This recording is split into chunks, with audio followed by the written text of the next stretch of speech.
അല്ലാഹുവേ ബല്ലിഗ്നാ റമളാൻ, റമളാനിലെ ഞങ്ങളിലേക്ക് എത്തിക്കണമേ എന്നല്ല, ഞങ്ങളെ റമളാനിലേക്ക് എത്തിക്കണമെന്ന്. നമ്മള് റമളാൻ വരുന്നത് കാത്തിരിക്കുകയാണ്. ബല്ലിഗ്നാ റമളാൻ, അല്ലാഹുവേ ഞങ്ങളെ നീ റമളാനിലേക്ക് എത്തിക്കണേ എന്നാൽ. റമളാൻ വരുന്നത് കാത്തിട്ടല്ല അല്ലാഹുവേ റമളാൻ വരെ ഞാനുണ്ടാകുമോ?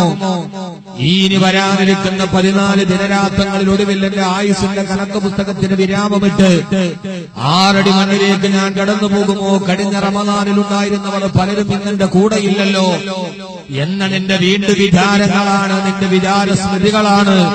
നിന്റെ ഈ ദുആ 5 നേരം നീ ദുആ ചെയ്യണം. ബല്ലിഗ്നാ റമളാൻ, അല്ലാഹുവേ റമളാനിനെ ഞങ്ങളിലേക്ക് എത്തിക്കണേ എന്നല്ല, പടച്ചവനെ റമളാൻ എത്തുന്നത് വരെ എന്റെ ആയുസ്സിനെ നീ നീട്ടി നീട്ടി നീട്ടി നീട്ടി ആ റമളാൻ എന്ന ജീവിതത്തിന്റെ ഏറ്റവും വലിയ സുഹൃതത്തിന്റെയും സൗഭാഗ്യത്തിന്റെ രാവുകളിൽ ووفقنا فيه للصيام والقيام فيه وتلاوة القرآن. اللهم بارك لنا في شعبان. അർത്ഥവത്തായ അർത്ഥദ്യോതകമായ അർത്ഥപൂർണമായ ഒരു പ്രാർത്ഥനയാണ് അല്ലാഹുവേ. ശഅബാനിന്റെ പുണ്യതീർത്ഥങ്ങളിൽ നീ ഞങ്ങൾക്ക് അനുഗ്രഹം ചെയ്യണമേ. വബല്ലിഗ്നാ റമളാൻ, റമളാനിലേക്ക് ഞങ്ങളുടെ നീ ആയുസ്സിനെ എത്തിച്ചു തരണേ അല്ലാഹുവേ. ഓരോ രാവ് കൊടിയുമ്പോഴും ഓരോ ആയുസ് കൊടിയുകയാണല്ലോ അന്ത് തമ്പുരാനെ. അടുത്ത രാത്രി കാണുമോ? അടുത്ത പകലിൽ എഴുന്നേൽക്കുമോ? ഓരോ രാപകലുകൾ കഴിയുമ്പോൾ അല്ലാഹുവേ ആയുസ്സിന്റെ കണക്ക് പുസ്തകങ്ങൾ കുറയുകയാണല്ലോ. കൊടിയുന്നു കൊല്ലങ്ങൾ മാസങ്ങളാഴ്ച, കുറയുന്നു നിന്നുടെ ആയുസ് തീർത്ത. മഹാന്മാര് പറഞ്ഞതുപോലെ ഓരോ രാപകലുകളെ കഴിയുമ്പോൾ എന്റെ ആയുസ് ഇങ്ങനെ കുറഞ്ഞു കുറഞ്ഞു പോവുകയാണല്ലോ അല്ലാഹുവേ. മരണത്തിലേക്ക് ആയുസ് അടുക്കുകയാണല്ലോ ജഗന്നിയന്താവേ. അല്ലാഹുവേ റമളാനിലേക്ക് എന്നെ നീ എത്തിക്കണേ അല്ലാ. എന്തിനാണ് റമളാനിലേക്ക് ഞാൻ എത്തുന്നത്? വവഫിഖ്നാ ഫീഹി ലിസ്സിയാമി വൽ ഖിയാമി വതിലാവത്തുൽ ഖുർആൻ.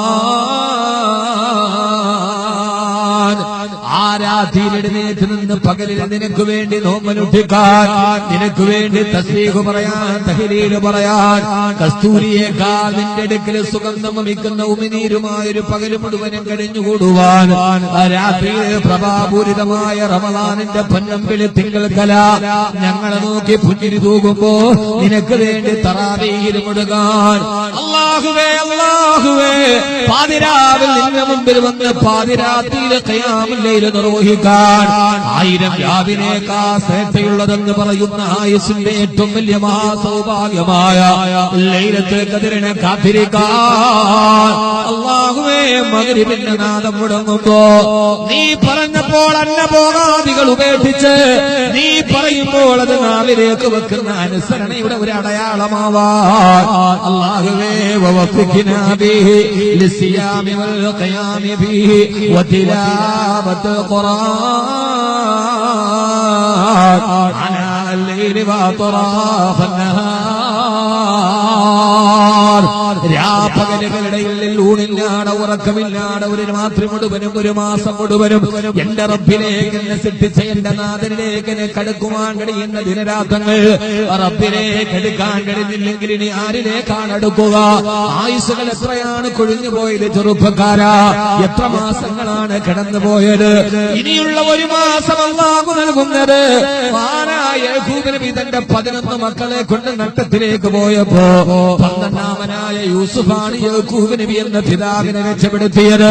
11 മാസങ്ങളിൽ നട്ടത്തിലേക്ക് പോയ നീ 12ാമത്തെ റമളാൻ കൊണ്ട് അല്ലാഹുവിന്റെ സ്വർഗ്ഗത്തിലേക്ക് അല്ലാഹുമ്മ ഇന്നാ നസ്അലുക, അല്ലാഹുവിനോട് ചോദിക്കുന്ന സ്വർഗ്ഗമുണ്ടല്ലോ. അശ്ഹദു അല്ലാ ഇലാഹ ഇല്ലല്ലാഹ് അസ്തഗ്ഫിറുല്ലാഹ് അസ്അലുകൽ ജന്നത വഅഊദു ബിക മിനൻ നാർ. വിശ്വാസിയുടെ അകതാരത്തിൽ വിശ്വാസത്തിന്റെ വിപ്ലവത്തിന്റെ പടപ്പുറപ്പാട് പാടി റമളാൻ വരുന്നതും കാത്തിരിക്കുമ്പോ അത്താഴത്തിനൊരു രാത്രിയിൽ നാം ഒരുമിച്ചിരിക്കുകയാണ്. എന്തിനു വേണ്ടി? എന്തിനു വേണ്ടിയാണിത്? നമ്മുടെ ഭാഗ്യരേഖയെ തിരിഞ്ഞു പോകുവാൻ, നാളെ സ്വർഗത്തിന്റെ വാതിൽ പോയി സ്വർഗത്തിന്റെ വാതിൽ തുറക്കാൻ കഴിയുന്ന സുഹൃതത്തിന്റെ നാമ്പുകൾ അന്വേഷിക്കാൻ. ഇന്നല്ലദീന الذين سبقت لهم من الحسنى أولئك عنها مبعدون. എവിടെയോ നഷ്ടപ്പെട്ടു പോയ മൂല്യങ്ങളുടെ വീണ്ടെടുപ്പിന് വേണ്ടി ബഹുമാനപ്പെട്ട സയ്യിദ് അസ്ലം തങ്ങൾ പറഞ്ഞതുപോലെ എന്തൊക്കെയോ നാം ഇനിയും നേടാനിരിക്കുന്നു. നേടിയതൊക്കെ നമ്മുടെ കൈവെള്ളയിൽ നിന്ന് ചോർച്ച സംഭവിച്ചു പോയിരിക്കുന്നു.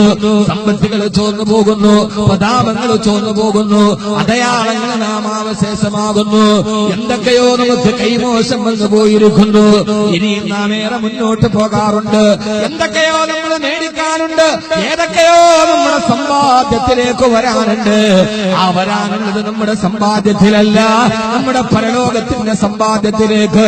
അത് എഴുതി വെക്കുന്ന ഏടുകളിലേക്ക്.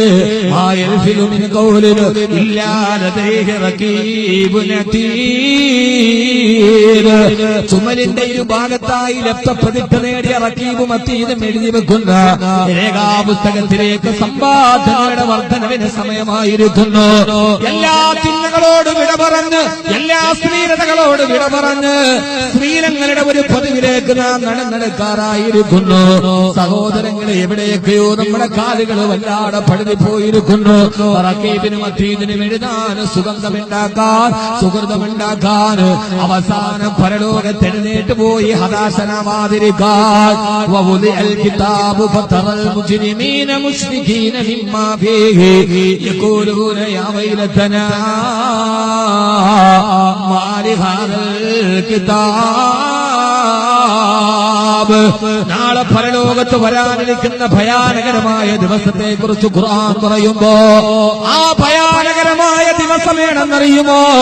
ആ ഭയാനകരമായ ദിവസത്തെ കുറിച്ച് പറയുന്നത് അല്ലാഹുവിന്റെ ഖുർആൻ പരലോക നാളിലെ ഭയാനകതകളെ കുറിച്ച് പറയുന്നത്.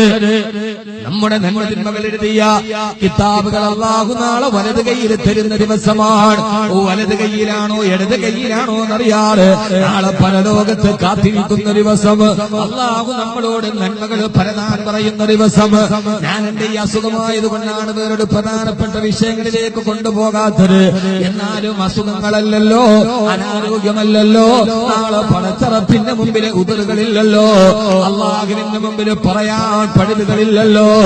ഏറ്റവും വലിയ അതിവേഗ കോടതിയുടെ മുമ്പിൽ പോയി നിൽക്കുമ്പോ അവിടുത്തെ കോടതിയിൽ കെട്ടിക്കിടക്കലുകളില്ല, തീർപ്പ് കൽപ്പിക്കാൻ അമാന്തതകളില്ല, കേസ് അടുത്ത ദിവസത്തേക്ക് മാറ്റിവെക്കില്ല.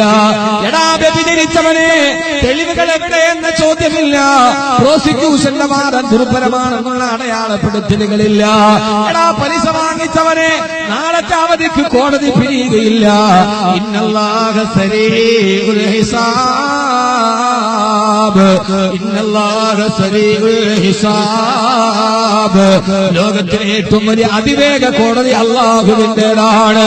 50,000 ദിവസത്തിന്റെ ദൈർഘ്യമുള്ള ഒരൊറ്റ ദിവസം കൊണ്ട് കോടിക്കണക്കിന് ജനങ്ങളുടെ കേസുകൾക്ക് തീർപ്പ് കൽപ്പിക്കുന്ന 50,000 വർഷത്തിന്റെ ദൈർഘ്യമുള്ള ഒരൊറ്റ ദിവസം, ഒരേ ഒരു ദിവസം കൊണ്ട് ലോക ജനകോടികളുടെ കേസിന് തീർപ്പ് കൽപ്പിക്കപ്പെടുന്ന ഒരു കോടതിയുണ്ടല്ലോ.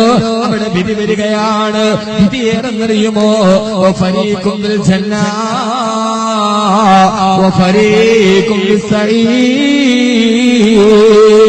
ഒന്നുകിൽ ഒരു വിഭാഗം നരകത്തിലേക്ക് പോകോ, അല്ലെങ്കിൽ സ്വർഗത്തിലേക്ക് പോകോ. ഒന്നുകിൽ നരകം, അതല്ലെങ്കിൽ സ്വർഗമല്ലാതെ രണ്ടാമൊരു വിധിയില്ലാതെ പടച്ചറപ്പിന്റെ നീതിന്യായ കോടതിയിൽ നിൽക്കുന്ന ദിവസം. വൗദിഅൽ കിതാബ്, ആ ഗ്രന്ഥം കയ്യിലേക്ക് നൽകപ്പെട്ടു.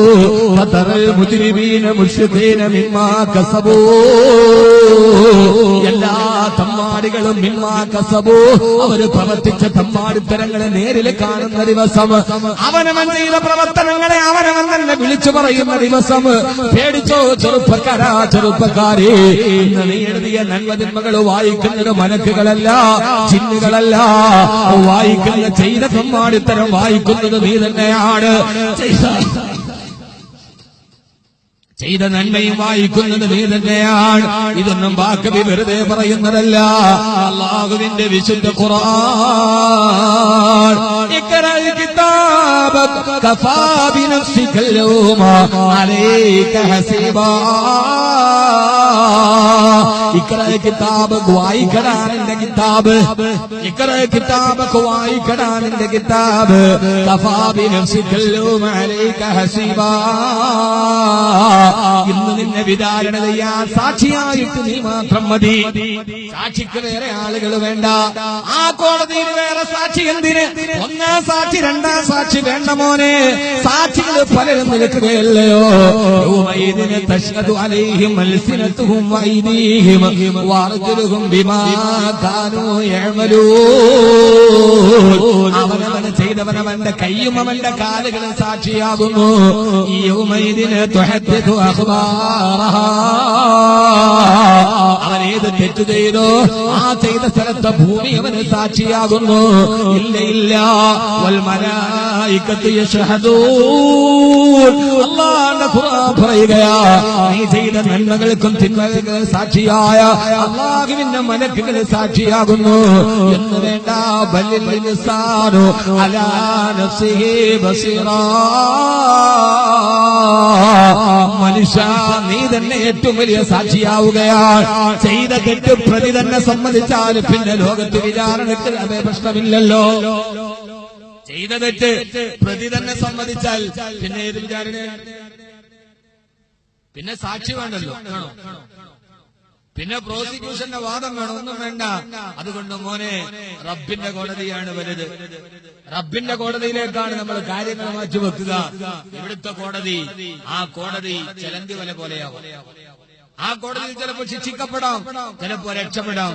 കാരണം ഇത് മനുഷ്യനാണ് ഇതിന്റെ തീരുമാനങ്ങൾ നടപ്പാക്കുന്നത്. പക്ഷേ പരലോകത്തൊരു കോടതിയുണ്ട്, ലില്ലാഹിൽ വാഹിദിൽ ഖഹാർ, ഏകനായ അല്ലാഹുവിന്റെ കോടതി. അവിടെ എങ്ങനെയാണ് സഹോദരങ്ങളെ രക്ഷപ്പെടുക? അവിടെ എങ്ങനെയാ രക്ഷപ്പെടുക? ഇവിടെ നമുക്ക് പലതും പറയാം. എനിക്ക് അതായിപ്പോയി, എനിക്ക് ഇതായിപ്പോയി, എന്റെ വീടിന്റെ പണി നടക്കണമെന്ന് പള്ളിക്ക് കൊടുക്കാൻ കഴിഞ്ഞില്ല. എന്നാ നിന്റെ വീടോ? ആ വീട് ഇന്നല്ലെങ്കിൽ നാളെ നശിച്ചു പോകാനുള്ളതാണ്.